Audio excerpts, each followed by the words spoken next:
The Gambit Game, Chapter 5, Emergency. I saw myself walking down into a big cave.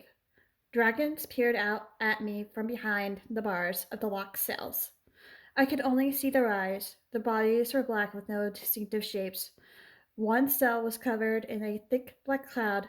I continued walking and came to a fork in the path where there was a black cloud in front of me, covering the walls and a small patch on the floor. Suddenly, the vision ended, and I was back at the party. At least I wasn't shaking. A premonition?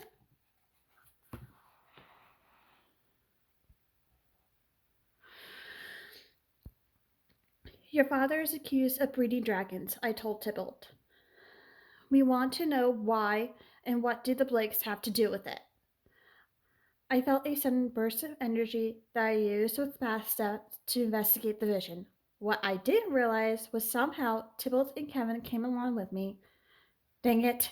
I'm not quite sure how that happened. I heard them moan in pain. Sorry, I said.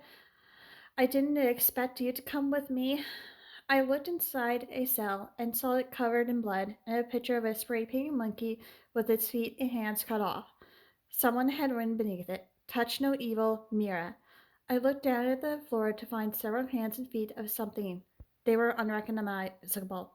The dragons were roaring like crazy now. I felt extremely sick and was nauseous. White spots clouded my vision, and I was getting dizzy and shaking all over.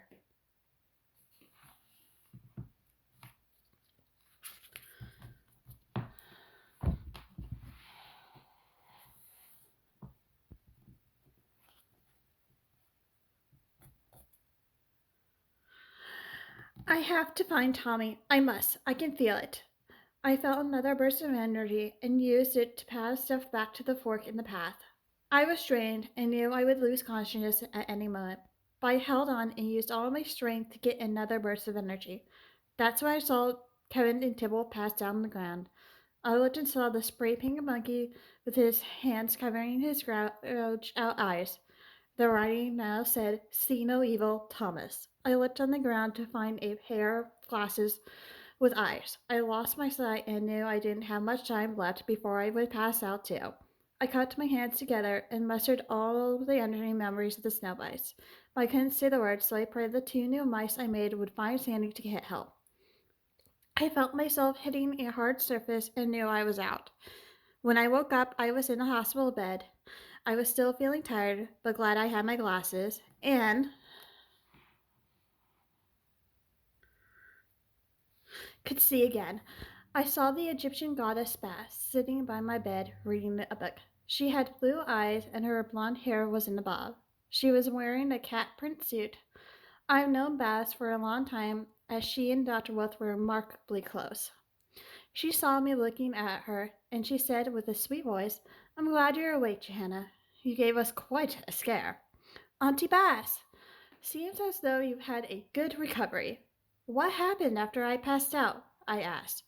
What happened to the others? Are they okay?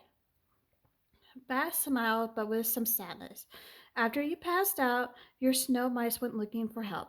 The first snow mouse found George severely injured and unconscious near a computer room. The second snow mouse found the Roberts friends and brought them to George. George mumbled to call Dr. Wolf, which they did. Dr. Wolf sent a team to bring all of you to the hospital. Tommy, Mira, the Blakes, and Robert's father are still missing. George is now awake, but they found bacteria eating his magic. I was worried about my friends, but I knew in the end everything would turn out all right. Bass left the room and I closed my eyes to concentrate on the third mouse I used to spy on Isaac. I could see the three snow mice. I said to them, Go and do my will. Thank you for helping. I heard a knock on the door and a doctor came in. He had gray hair, bright blue eyes. It was a familiar friend. Everyone called Dr. Ricky. Hello, Johanna. How are you feeling? He asked in a jolly voice. I'm fine. Can I go home now? You can call your parents, but you can't leave until Monday. On Monday, you can see your parents. This hospital must remain secret, so no visitors.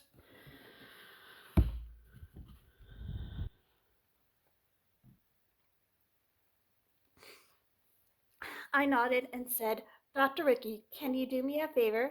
Yes. Tell Dr. Wolf I sent my 3 snow mice after the Blakes and Robert's father. Oh, and one more thing. They're creating a syrup, the people who took Tommy and Mira. I had a gut feeling what happened on the mission was somehow connected to my dreams.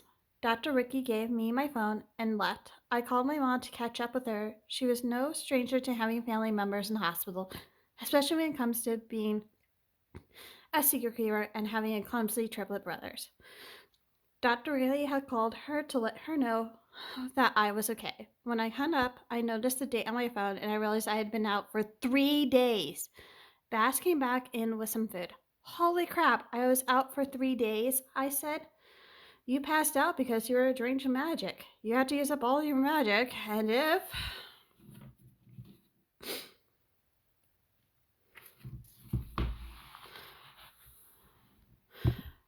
the Roberts hadn't lent you some of their energy, you would not have been able to rate those mice. Bass sat down and said, Give me your phone. I handed over. She started dialing. Estelle, it's time. You need to tell her everything. It's time for her to know. Huh? End of chapter 5. Follow for more. See you later.